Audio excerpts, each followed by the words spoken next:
Hey guys, कैसे हैं आप लोग। उम्मीद है आप सब अच्छे होंगे। आज हम बात करेंगे नेगोशिएशन के बारे में और साथ ही साथ हम समझेंगे वो कौन से एलिमेंट्स हैं नेगोशिएशन में जो हमको हेल्प करते हैं, और साथ ही साथ हम 10 मोस्ट इम्पॉर्टेंट एलिमेंट्स के बारे में बात करेंगे जो हमें through out the negotiation process काफ़ी हेल्प करते हैं। तो गाइस, आज का जो वीडियो है वो है मेरे book Pep hack mastering the art of selling से। तो गाइस, शुरू करते हैं आज का वीडियो। Let's get started.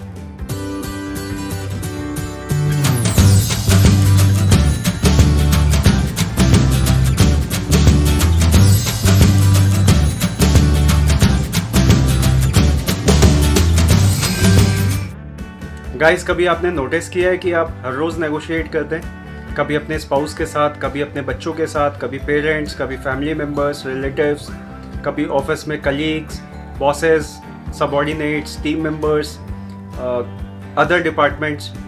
फिर जब आप बाहर होते हैं मार्केट में, शॉपकीपर्स के साथ में, वेंडर्स के साथ में, सप्लायर्स के साथ में, कई बार ये आपके खुद के कस्टमर्स के साथ में, तो आप हर रोज़ किसी ना किसी गिवन सिचुएशन में किसी ना किसी के साथ नेगोशिएट कर रहे होते हैं। तो हम ये कह सकते हैं कि नेगोशिएशन जो है हमारा डेली रूटीन टास्क है, जिसे हम नोटिस नहीं करते और हम बाय डिफ़ॉल्ट इसको करते हैं, बिकॉज बचपन से हम ये चीज़ देखते आ रहे हैं, करते आ रहे हैं, और हमने कभी इस चीज़ को फोकस्ड वे में सोचा नहीं कि नेगोशिएशन एक ऐसा प्रोसेस है जो हम डेली कर रहे हैं और वो हमारे लिए बहुत ही इफेक्टिव, यूज़फुल है, और वो हमें हमेशा हर गिवन सिचुएशन में, चाहे वो सेल्स सिचुएशन हो चाहे नॉन सेल्स सिचुएशन हो, हमेशा हमें हेल्प करता है और हमें एक बाइंग सिचुएशन में या सेलिंग सिचुएशन में बेटर प्राइसिंग या बेटर ऑफर लेने के लिए एक हेल्पफुल टूल है। तो आज हम इसी प्रोसेस के बारे में, इसी टूल के बारे में या इसी स्किल के बारे में हम बात करेंगे कि नेगोशिएशन हम कैसे करते हैं, क्या वो एलिमेंट्स हैं जो हमें हेल्प करते हैं नेगोशिएशन के दौरान। तो आज का हमारा टॉपिक इसी बहुत ही इंटरेस्टिंग टॉपिक के ऊपर रहने वाला है। गाइस, जब हम नॉर्मल नेगोशिएशन की बात करते हैं जो हम रूटीन लाइफ में कर रहे होते हैं डेली बेसिस पे, वहाँ तो चीज़ें सिंपलिस्टिक होती हैं, ठीक है, मैनेज करना ईजी होता है। पर जब हम बिजनेस की बात करते हैं, सेल्स की बात करते हैं, हम क्लाइंट को प्रेजेंट कर रहे होते हैं, उस टाइम पे चीज़ें क्रिटिकल कॉम्प्लेक्स होती हैं, बिकॉज प्रोडक्ट सर्विसेज के बारे में हमें डिस्कस करना होता है, फीचर्स के बारे में डिस्कस करना होता है, क्लाइंट को समझना होता है, क्लाइंट की नीड्स को समझना होता है, और फाइनली उसकी बेसिस पे हमें क्लाइंट को जो प्रोडक्ट ऑफरिंग हम दे रहे हैं उसको इस तरह से प्रेजेंट करना होता है कि क्लाइंट को वैल्यूएबल लगे। और ये सारी चीज़ों के बाद फिर फाइनल स्टेप आता है नेगोशिएशन का। नेगोशिएशन में क्लाइंट अपना पॉइंट रखने की कोशिश करता है, हमें अपना पॉइंट रखना होता है। हमें जो वैल्यू हम क्लाइंट को ऑफर कर रहे हैं, on the basis of that क्या हम प्राइसिंग कोट कर रहे हैं और क्लाइंट उसको प्राइसिंग को किस तरह से परसीव कर रहा है, उस तरह से क्लाइंट अपना नेगोशिएशन में जब आगे बढ़ता है वो अपना प्राइसिंग कोट करता है। तो कई चीज़ें तो ऐसी होती है जहाँ पे प्राइस फिक्स्ड होता है, वहाँ तो नेगोशिएशन की गुंजाइश नहीं होती। बट नॉर्मली जहाँ प्राइसिंग वेरी करता है प्रोडक्ट्स पे, फीचर्स पे, रिक्वायरमेंट के हिसाब से या कस्टमाइजेशन के हिसाब से, वहाँ पे प्रोडक्ट के प्राइसिंग वेरी करती है। तो वहाँ नेगोशिएशन बहुत अहम और इम्पॉर्टेंट रोल प्ले करता है। तो वहाँ पे हमें कुछ चीज़ें समझनी चाहिए, जैसे अगर हम रेगुलर बेसिस पे इन चीज़ों को प्रैक्टिस करें, रेगुलर बेसिस पे उसको हम स्किल्स को डेवलप करने की कोशिश करें, नॉलेज को एक्वायर करने की कोशिश करें, और मोस्ट इम्पॉर्टेंटली जब भी हम क्लाइंट के साथ मिलें, डिस्कस करें, उन चीज़ों को क्लाइंट के साथ में इम्प्लीमेंट करके प्रैक्टिस करने की कोशिश करें। तो रेगुलर अगर हम ऐसा करते हैं, धीरे धीरे हमारी नेगोशिएशन स्किल्स इम्प्रूव हो जाती है। बट साथ ही साथ कुछ ऐसी चीज़ें हैं, एलिमेंट्स, जिन्हें हम कह सकते हैं कि नेगोशिएशन में वो अगर हम समझ जाते हैं, उनको प्रैक्टिस करते हैं, तो that also help to gradually improve us, कि हम धीरे धीरे अपने स्किल्स एनहेंस कर पाएँ। तो अब हम डिस्कस करते हैं वो कौन कौन से एलिमेंट्स हैं जो हमें नेगोशिएशन के प्रोसेस में हेल्प करेंगे, ताकि हम बेहतर तरीके से नेगोशिएट कर पाएँ और उस सिचुएशन में बेहतर रिजल्ट्स अचीव कर पाएँ। तो चलिए डिस्कस करते हैं कौन कौन से एलिमेंट्स हैं जो हमें हेल्प करेंगे इस प्रोसेस में। गाइस, फर्स्ट एलिमेंट है नेगोशिएटर माइंडसेट।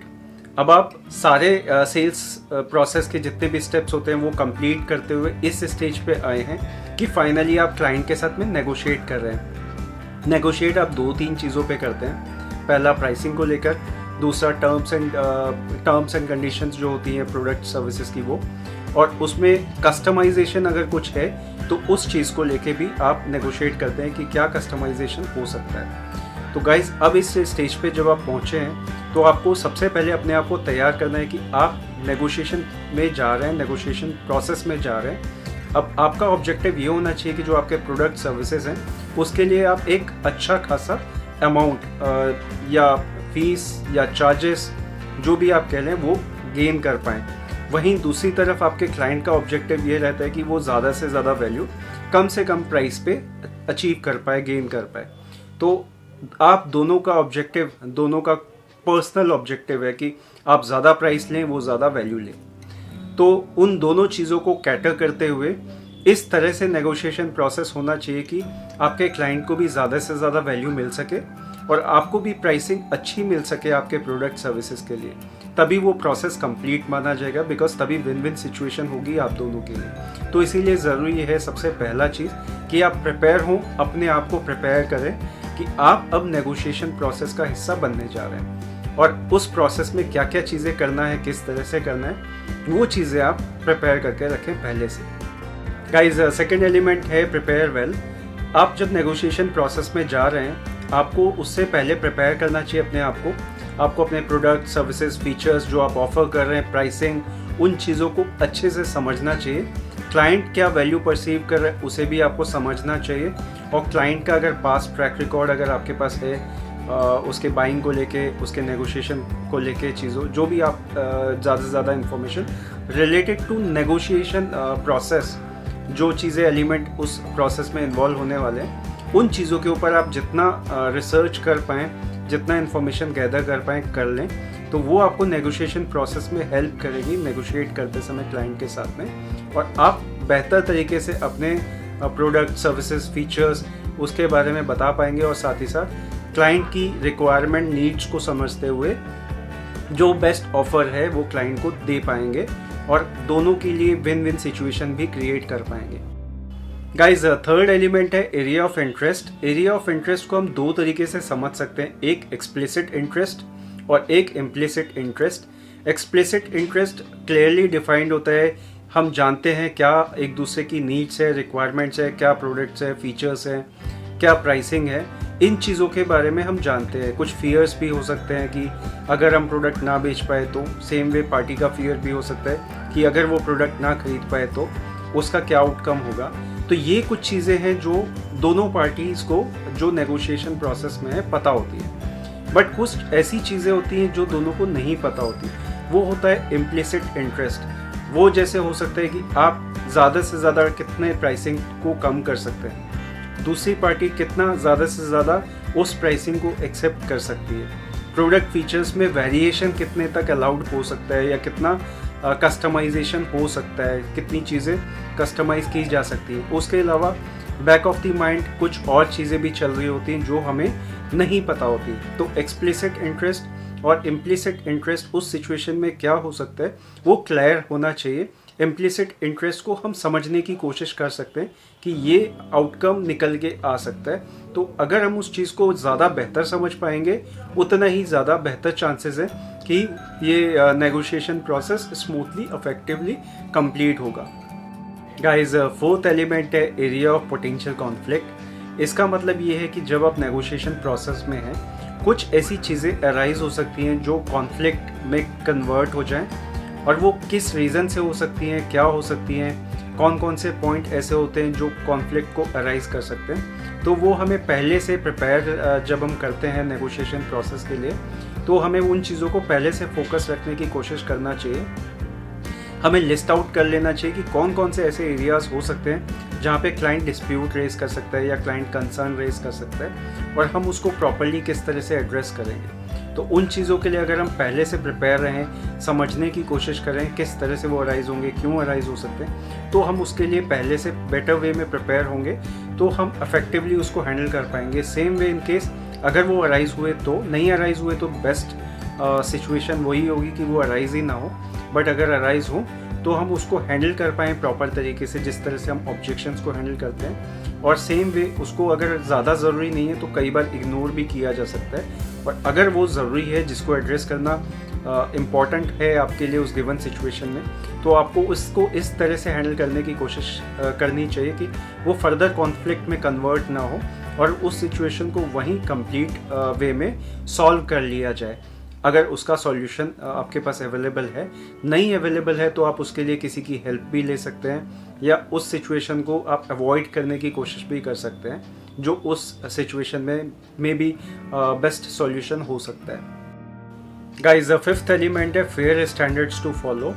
इसका मतलब है कि दोनों पार्टी जब आपस में नेगोशिएट कर रही हैं तो उनको fair standards, fair practices follow करना ज़रूरी है, फॉलो करना चाहिए भी। और उसको इस तरह से कर सकते हैं कि दोनों साथ में नेगोशिएट करते समय जो भी इम्पोर्टेंट एलिमेंट्स हैं, जो भी इम्पोर्टेंट पॉइंट्स हैं, वो सारे के सारे लिस्ट डाउन करने चाहिए, 1 to 1 वो डिस्कस करें और उसमें कहीं पे भी कोई कंसर्न है तो उसको रिजॉल्व करने की कोशिश करें। टर्म्स कंडीशंस क्या होंगे वो डिफाइन करें प्रॉपर्ली, उसके ऊपर नेगोशिएट करें और फाइनली प्राइसिंग को लेके, प्रोडक्ट सर्विसेज फीचर्स को लेके प्रॉपर वे में दोनों डिस्कस करें और एड्रेस करने की कोशिश करें। कहीं पे रिक्वायरमेंट क्लाइंट की अगर है, आप उसको किस तरह से एड्रेस कर सकते हैं। प्राइसिंग अगर वैरी कर रही है, बढ़ रही है, घट रही है, अगर कोई प्रोडक्ट फीचर कम करने से, ज़्यादा करने से, तो वो आप अपने पार्टी को क्लियर वे में समझाने की कोशिश करें और उनकी भी रिस्पॉन्सिबिलिटी उतनी ही है जितनी आपको आपकी, कि आप नेगोशिएशन प्रोसेस का पार्ट, बिकॉज दोनों ही हैं, तो दोनों एक दूसरे के कमिटमेंट्स को, दोनों एक दूसरे की रिक्वायरमेंट्स को, नीड्स को, प्राइसिंग को समझते हुए एक दूसरे के साथ में नेगोशिएट करने की कोशिश करें तो डेफिनेटली ये विन विन सिचुएशन में कन्वर्ट होगा और दोनों पार्टी इस गिवन सिचुएशन में नेगोशिएशन के थ्रू बेटर रिजल्ट्स अचीव करेंगे। गाइस, सिक्स्थ एलिमेंट है evaluate available options. This means कि जब आप नेगोशिएशन में हैं, दोनों पार्टीज नेगोशिएट कर रही हैं, तो आपको उस समय पे क्या क्या ऑप्शंस अवेलेबल हैं। जैसे आप अगर प्रोडक्ट सर्विसेज ऑफर कर रहे हैं, सेल कर रहे हैं, तो आप ये एक्सप्लोर करने की कोशिश कर सकते हैं कि किस किस प्राइस पे क्या क्या प्रोडक्ट, क्या क्या फीचर्स आप ऑफर कर रहे हैं। अगर आप बाइंग एंड पे हैं तो आप प्रोडक्ट फीचर्स को प्राइसिंग के साथ कंपेयर करके देख सकते हैं कि कौन सा वर्थ आपको लग रहा है, कहाँ पे वेरिएशन की ज़रूरत है, कहाँ इम्प्रूवमेंट की ज़रूरत है, कहाँ बेटरमेंट की ज़रूरत है। तो दिस वेज आप एक समझ पाएंगे कि जो आपके पास ऑप्शन अवेलेबल है वो बेस्ट ऑप्शन अवेलेबल है या उससे बेहतर ऑप्शन भी हो सकता है या उससे कोई वर्स्ट ऑप्शन भी है। तो आप तीनों को कंपेयर करें, 4 ऑप्शन है, चारों को कंपेयर करें और जब आप दोनों मिलके कंपेयर करने की कोशिश करते हैं दोनों पार्टी, तो आप बेहतर निष्कर्ष निकाल पाते हैं डिपेंडिंग ऑन रिक्वायरमेंट्स जो आपकी हैं, जो आपकी नीड्स हैं और जो आपका बजट है, उसमें जो बेस्ट सुटेबल ऑप्शन है वो आप पिक कर सकते हैं। गाइज, 7th एलिमेंट है check your partner. This means कि जो आपका best alternative to a negotiated agreement है वो आप समझने की कोशिश करें। इसका मतलब सिंपल टर्म्स में मैं बताता हूँ आपको कि जब आप ऑप्शंस एक्सप्लोर करते हैं, जैसे हमने पिछले पॉइंट में बात करी, तो उसमें से जो बेस्ट अल्टरनेटिव हो सकता है इन अ नेगोशिएटेड एग्रीमेंट, दिस मीन्स कि इन दिस नेगोशिएशन प्रोसेस, तो वो आपको चूज़ करने की ज़रूरत है, वो आपको खुद समझने की ज़रूरत है कि क्या बेस्ट पॉसिबल ऑप्शन है, क्या वर्स्ट पॉसिबल ऑप्शन है, उसमें से कौन सा बेस्ट पॉसिबल ऑप्शन जो आपके पास अवेलेबल है वो आप पिक करने वाले हैं। एग्जाम्पल के लिए देखते हैं कि अगर सपोज़ मैं एक प्रोडक्ट सर्विसेज सेल कर रहा हूँ, तो इस प्रोडक्ट को मैं हाईएस्ट किस पॉइंट पे बेच सकता हूँ, लोएस्ट किस पॉइंट पे बेच सकता हूँ। और अगर मैं पिक करूँगा तो मेरा ऑप्शन हमेशा ये रहना चाहिए कि मैं हाईएस्ट पॉइंट पे उसको सेल ऑफ करूँ। इन केस अगर मैं ऐसी सिचुएशन में हूँ कि मुझे बेचना ही बेचना है, तो लोएस्ट साइड पे मैं कितना तक जा सकता हूँ कि ये प्राइस के नीचे अगर मैं जाता हूँ तो मैं प्रॉफिट कम कमाऊँगा या प्रॉफिट नहीं कमाऊँगा या लॉस सिचुएशन में जाऊँगा, तो मुझे वो डिफाइन करना ज़रूरी है। सेम वे अगर मैं बाइंग एंड पे हूँ तो मेरे लिए इम्पॉर्टेंट ये है कि जो मैं प्रोडक्ट सर्विसेज ऑफरिंग्स ले रहा हूँ, सपोज़ एग्जांपल ले लेते हैं एक कार का प्राइसिंग जो हमें कोट करा जाता है, हम डेफिनेटली कोशिश करते हैं कि उस प्राइस का लोएस्ट और उसका हाईएस्ट प्राइस समझने की। वो हमें सपोज़ उन्होंने हमें बताया एक एक्स प्राइस, तो हमारी कोशिश ये रहती है कि हम उस एक्स प्राइस से उसको नेगोशिएट करके कम करें। और सेम वे जो सेलर है उसका ऑप्शन, जो उसका व्यू पॉइंट ये रहता है कि वो ज़्यादा प्राइस पे आपको सेल करे। तो सेम वे आपको समझने की कोशिश करनी चाहिए उस टाइम पे कि आपकी पेइंग कैपेसिटी कितनी है, कितने तक आप अफोर्ड कर पाओगे उसको। तो सेम वे आप उस प्राइस को लेके चल सकते हैं। वहीं प्रोडक्ट सर्विसेज फीचर्स के हिसाब से जो वो कार सेल कर रहा है आपको, वो अपना लोएस्ट साइड पे दिखेगा कि कितने तक में वो आपको कार सेल कर सकता है। फाइनली अगर आपकी प्राइसिंग पास होगी तो वो थोड़ा सा बीच का मिडवे निकाल के आप फाइनली उस प्रोडक्ट को बाय कर सकते हैं, सेलर अपना प्रोडक्ट सेल कर सकता है। तो यू नीड टू आइडेंटिफाई कि आपका बांटना क्या है, best alternative in a given situation, यानी नेगोशिएटेड एग्रीमेंट कितना तक हो सकता है। गाइस, 8th एलिमेंट है रिलेशनशिप काउंट्स। दिस मीन्स कि जब आप नेगोशिएशन प्रोसेस में हैं, आपको ज़्यादा हार्श या हार्ड नहीं होना चाहिए, आपको सॉफ्ट वे में डिस्कशन करना चाहिए, बिकॉज रिलेशनशिप होल्ड करना, उसको स्ट्रॉन्ग बनाना भी सेल्स का एक इम्पॉर्टेंट एस्पेक्ट है और ये आपको लॉन्ग टर्म में हेल्प करता है। अगर आप ऐसे प्रोडक्ट सर्विसेज में नेगोशिएट कर रहे हैं जो लॉन्ग लास्टिंग बिजनेस हो सकता है आपके क्लाइंट के लिए, तब तो बहुत ज़रूरी है कि आप रिलेशनशिप को होल्ड करें, स्ट्रॉन्ग बनाएं। और अगर आप वन टाइम डील भी कर रहे हैं तभी भी रिलेशनशिप होल्ड करना, बेटर बनाना उतना ही इम्पॉर्टेंट है जितना लॉन्ग लास्टिंग बिजनेस में या रेगुलर बिजनेस के केस में है। बिकॉज होता क्या है कि अगर आप क्लाइंट के साथ अच्छा रिलेशनशिप होल्ड करते हैं, उसे एक अच्छा एक्सपीरियंस आप देते हैं ड्यूरिंग दिस नेगोशिएशन प्रोसेस, तो उनके साथ में आपका बॉन्ड कनेक्ट बेटर हो जाता है और उसका आउटकम ये रहता है कि रेफरल बिजनेस भी आप जनरेट कर पाते हैं। बिकॉज जिनके साथ आपका अच्छा कनेक्ट है, अच्छा रिलेशनशिप है, वही कस्टमर आपको ज़्यादा अच्छे रेफरल बिजनेस देते भी हैं और दे भी सकते हैं। तो इसीलिए ज़रूरी है कि आप रिलेशनशिप के ऊपर ज़्यादा फोकस करें, because negotiation is one time activity जो आप उस समय कर रहे हैं। अगर रेगुलर बिजनेस है तो बार बार आपको उतना नेगोशिएट करने की ज़रूरत नहीं पड़ेगी जितना आपको अभी पड़ रही है, अगर आप रिलेशनशिप होल्ड करने की, उसको स्ट्रॉन्ग बनाने की कोशिश करेंगे तो। गाइज, 9th एलिमेंट है communication with clarity and connect. इसका मतलब ये है कि जब आप कम्युनिकेट कर रहे हैं क्लाइंट के साथ में, तो वो क्लियर होना चाहिए, इफेक्टिव होना चाहिए और क्लाइंट उसको प्रॉपर तरीके से समझ पाए और उसको सही तरीके से रिस्पॉन्ड भी कर पाए। अगर ऐसा होता है तो उसका आउटकम ये होगा कि क्लाइंट आपके साथ बेहतर तरीके से कनेक्ट कर पाएगा।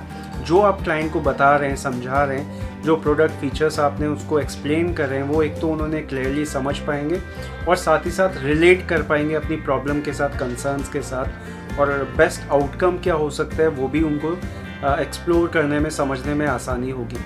तो इसीलिए ज़रूरी है कि अगर आप बेहतर कम्युनिकेशन करते हैं क्लाइंट के साथ में विद क्लैरिटी एंड कनेक्ट, तो आपको नेगोशिएशन प्रोसेस में बहुत हेल्प मिलती है और ईज आउट हो जाता है प्रोसेस आपके लिए और आपके पार्टी के लिए। बिकॉज क्लैरिटी हेल्प करती है आपको बेटर नेगोशिएशन में और better negotiation outcomes find out करने में, यानी अपॉर्चुनिटीज़ एक्सप्लोर करने में, और जो बेस्ट आउटकम आप परसीव कर रहे हैं या बेस्ट आउटकम जो ऑफर कर रहे हैं, उस चीज़ को आइडेंटिफाई करके क्लैरिटी के साथ में आप नेगोशिएशन को क्लोज कर पाएंगे, जो दोनों के लिए बेनिफिशियल होगा। Guys, 10th and final element है offer of commitment. This means कि अब आप उस स्टेज पे पहुंच चुके हैं जो फाइनली आप डील क्लोज करने वाले हैं, जहां पे दोनों पार्टी अपना अपना कमिटमेंट फुलफिल करते हैं। फाइनली आपने प्रोडक्ट फीचर्स, प्राइसिंग, सभी चीज़ नेगोशिएट कर लिए। अब आपको ऑनर करना है अपने कमिटमेंट को। इस सिचुएशन में, इस कंडीशन में सारी की सारी चीज़ें वेल डिफाइंड हैं, क्लियर हैं। अब एग्जीक्यूट करना है जो आपका ऑर्डर है, यानी कि नेगोशिएशन प्रोसेस इस स्टेज पे कंप्लीट होता है। और ये ऐसी स्टेज है जो आप दोनों के लिए वैल्यू बिल्डर स्टेज है। आप दोनों पार्टीज़ जो भी उनकी डिफाइंड वैल्यूज़ हैं वो गेन करती हैं और फाइनली डील क्लोज होती है। तो गाइज, ये था हमारा आज का वीडियो मेरे book perfect mastering the art of selling से। आज हमने बात करी नेगोशिएशन के बारे में, नेगोशिएशन क्यों इम्पोर्टेंट है, किस तरह से काम करता है, और साथ ही साथ हमने समझा एलिमेंट्स जो नेगोशिएशन प्रोसेस में बहुत इंपॉर्टेंट रोल प्ले करते हैं और कौन से वो 10 एलिमेंट्स हैं जो हम इफेक्टिवली यूज़ कर सकते हैं नेगोशिएशन के दौरान। तो गाइज, आज के वीडियो में बस इतना ही। अगर आपको ये वीडियो पसंद आया हो तो इसको लाइक करिएगा, साथ ही साथ शेयर करिएगा with your family and friends, and finally आप इस चैनल को भी सब्सक्राइब करिए और बेल आइकन भी प्रेस कर दीजिए ताकि आपको नोटिफिकेशंस अगले वीडियो का टाइमली मिल जाए। और इसी तरह की वैल्यूएबल इन्फॉर्मेटिव वीडियोस आप देख पाएँ जो आपको हेल्प करे किसी भी फॉर्म में, और साथ ही साथ अपने शेयर करिए फैमिली और फ्रेंड्स को ताकि उनको भी हेल्प मिल सके। तो गाइज़ आज का वीडियो बस इतना ही। आपसे मिलते हैं अगले वीडियो में, तब तक के लिए thank you, bye bye and take care.